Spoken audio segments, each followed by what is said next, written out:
Interview Plateau.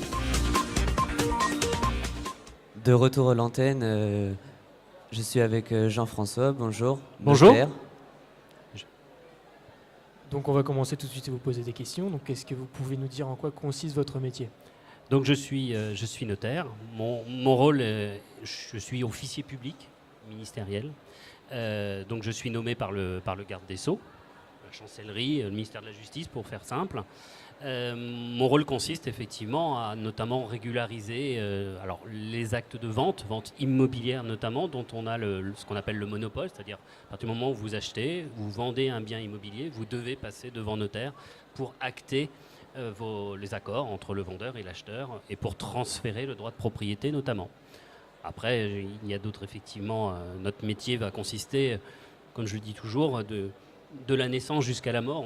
On va avoir potentiellement ça relève de notre compétence, on va aller de l'adoption, les contrats de mariage, on va avoir aussi les divorces, on va avoir les donations, on va avoir les successions.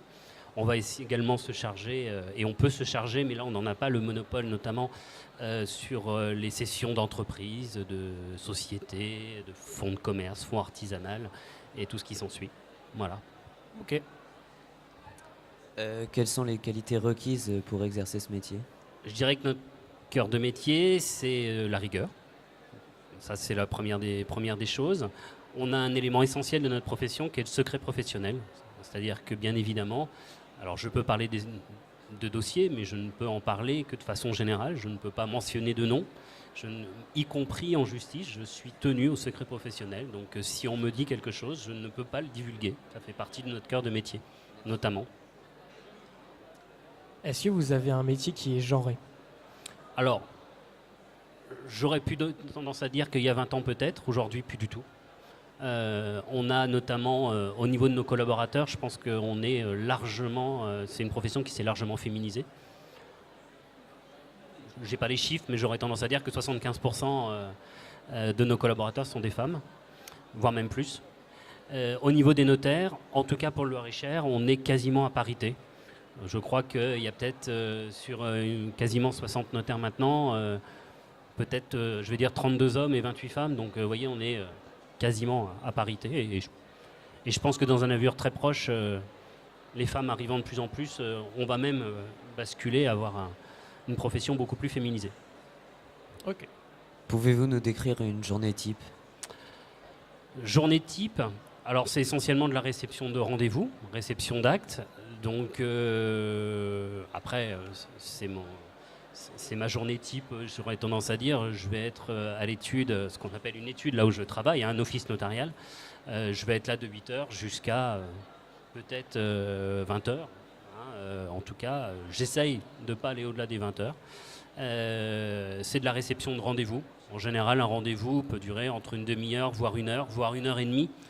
Voire même des fois beaucoup plus en fonction des rendez-vous qui peuvent être un petit peu plus difficiles, notamment en matière de divorce ou de succession qui se passe mal. Mais alors après, je ne suis pas forcément au bureau non plus. Je peux me déplacer pour aller faire des inventaires, je peux aller faire des visites immobilières dans le cadre d'une expertise pour évaluer une maison. Voilà, donc ça c'est en général une journée type, c'est de rendez-vous sur rendez-vous. Voilà. En sachant que le rendez-vous de consultation d'un notaire, je le rappelle, est pour la base gratuit. Donc il ne faut pas hésiter à venir nous voir. Est-ce que vous avez un métier qui demande beaucoup de mobilité ? Est-ce que ça requiert vraiment de voyager beaucoup ?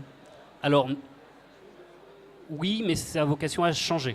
Dans le sens où, effectivement, aujourd'hui, lorsque vous achetez notamment, dans le cadre d'une vente immobilière, chaque partie peut avoir son propre notaire. C'est-à-dire qu'il peut avoir le notaire du vendeur et le notaire de l'acheteur. Notre principe ici sur le Loir-et-Cher, c'est que c'est le notaire du vendeur qui rédige la vente. Donc ça veut dire qu'effectivement, quand il y a le rendez-vous d'acquisition, je vais me déplacer avec les acheteurs chez le notaire du vendeur pour recevoir la vente. Donc là, il y a un déplacement. Après, on est compétent territorialement sur l'ensemble du territoire, donc rien ne m'empêcherait éventuellement d'aller chez un confrère sur Nice, par exemple. Voilà, c'est pas non plus tous les jours. Donc je vais me déplacer effectivement pour faire des expertises immobilières. Je disais que ça avait vocation à changer puisqu'on est en train de passer avec la visioconférence, avec la possibilité maintenant de signer à distance. Donc pour, je ne sais pas moi, une achat immobilier sur Nice, je vais reprendre l'exemple de Nice, vous avez un notaire qui est notaire du vendeur qui va rédiger la vente sur Nice. Moi, j'ai des clients qui sont du Loir-et-Cher.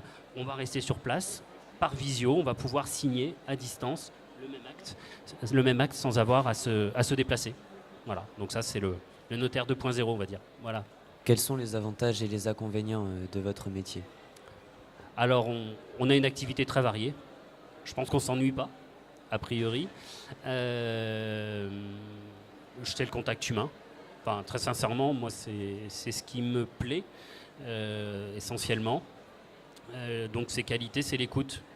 Souvent, en fin de rendez-vous, les clients peuvent vous dire au revoir docteur, parce qu'il y a cet aspect écoute qui n'est pas forcément, on n'est pas forcément des fois là pour apporter des solutions, parce que des fois on n'en a pas toujours, mais les gens ont besoin de parler. Et donc du coup, je pense qu'effectivement, la chose primordiale, à mon sens, on n'a pas forcément tous le même ressenti, mais moi, à mon sens, c'est d'écouter. Voilà. Vous avez suivi quel cursus scolaire pour en arriver à ce métier de notaire? Alors j'ai un cursus un petit peu particulier parce que je n'étais pas destiné à devenir notaire à la base. Je voulais devenir gendarme, officier de gendarmerie. J'ai donc fait la fac, je suis allé jusqu'en maîtrise de droit. Maîtrise de droit, j'ai effectivement fait mon service militaire. C'était encore l'époque du service militaire, un service long de 24 mois. Je me suis aperçu, non pas que je n'étais pas fait pour le métier d'officier de gendarmerie, mais qu'en tout cas, la vie de famille était compliquée à gérer quand on était officier de gendarmerie, voire gendarme en général. Donc j'ai rebasculé sur l'école de notariat de Paris. À l'époque, c'était l'école de notariat de Paris, où j'ai fait 2 ans en alternance. Je suis devenu clerc de notaire. J'ai exercé pendant clerc de notaire quasiment 15 ans. J'ai changé de... Je me suis dit, tiens, je vais reprendre mes études au bout des 15 ans d'activité professionnelle. Donc on a une passerelle qui nous permet d'avoir un examen. Donc pendant 2 ans, vous êtes formé, vous retournez à l'école. Alors vous ne retournez pas à l'école en semaine parce que vous êtes à temps plein, vous avez un contrat de travail, vous travaillez habituellement. C'est simplement que le week-end, vous allez le samedi à l'école, le dimanche vous travaillez pour votre compte, le soir aussi. Et ce pendant 2 ans, et vous avez ensuite à l'issue un examen de connaissances professionnelles, comme on dit, et qui a entraîné, pour moi en tout cas, réussite. Et du coup, j'ai eu le diplôme de notaire. Alors, qui dit diplômé notaire ne veut pas dire forcément qu'on devient notaire. Hein. Voilà, ce que je dis toujours, c'est que vous pouvez être diplômé notaire sans exercer en qualité de notaire. Hein. Pour être notaire, il faut une démarche personnelle, il faut être nommé par le garde des Sceaux, donc le ministère de la Justice. Et vous avez 3 possibilités d'exercer ce métier, soit en étant notaire salarié, c'est-à-dire que vous avez toutes les responsabilités d'un notaire, mais vous avez un contrat de travail au sein d'une étude, ou alors d'être notaire individuel, tel que je le suis, c'est-à-dire profession libérale. Je suis propriétaire d'un office notarial, donc j'exerce ma profession de notaire seul. Vous pouvez aussi être notaire associé, c'est-à-dire qu'au sein d'une étude, plusieurs notaires s'associent entre eux pour exercer la profession.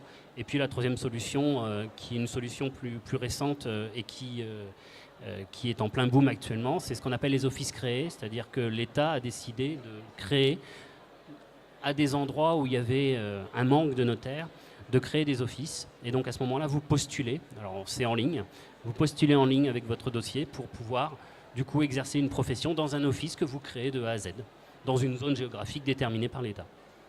Voilà. Ok. Qu'est-ce qui vous a amené à exercer ce métier? Est-il une source d'épanouissement pour vous? Ça revient un petit peu à ce que je vous ai dit effectivement tout à l'heure. Oui, moi ce que j'aime c'est le contact humain, donc c'est une profession qui me plaît, effectivement. Voilà. Donc avec votre cursus un peu particulier, vous nous avez dit que vous auriez pu devenir gendarme, mais est-ce que vous auriez aussi pu faire autre chose que notaire? Officier de gendarmerie, je pense. Si je n'avais pas été... c'est pas un regret, hein, loin de là, mais s'il n'y avait pas eu cet aspect famille, avec la nécessité, notamment quand on est marié, d'avoir un conjoint qui vous suit, parce que si c'est toujours le cas, pour moi, un officier de gendarmerie bouge tous les 3 ans. Donc ça nécessite effectivement pour un conjoint qui veut travailler, d'avoir une profession qui est relativement souple pour pouvoir trouver tous les 3 ans une nouvelle profession. Mais ça aurait pu être effectivement la profession que j'aurais pu adopter en tout cas. Donc on arrive au terme de cette interview, je vais vous demander une dernière question. Donc est-ce que vous accepteriez de nous donner une tranche de salaire mensuel ou annuel? Alors ce qui est très compliqué, puisque non pas que je ne veux pas vous le dire, c'est que ça va dépendre aussi de la taille de l'étude notariale. Moi, j'ai une toute petite étude, donc j'ai pas de secret, hein, je me paye entre 4 000 euros, 4 000 euros par mois. Mais ça peut aller beaucoup plus, hein. Mais il faut savoir qu'on on va se rémunérer sur notre bénéfice, puisque bien évidemment, nous encaissons un chiffre d'affaires, comme une entreprise. Nous allons payer l'ensemble des charges, les salaires, etc. Et on se paye sur ce qui reste. Alors on est aussi tributaire de l'activité économique, comme toute entreprise. Bien évidemment, lorsque l'activité économique est au ralenti, nous allons avoir une activité économique au ralenti, puisqu'en général, quand l'activité économique est au ralenti, les gens achètent moins, par exemple, de biens immobiliers. Donc du coup, notre chiffre d'affaires va baisser aussi. Et quand l'économie est florissante, voilà, on va gagner plus. Donc c'est très fluctuant. Voilà. Merci beaucoup Jean-François. Je vous en prie. Merci.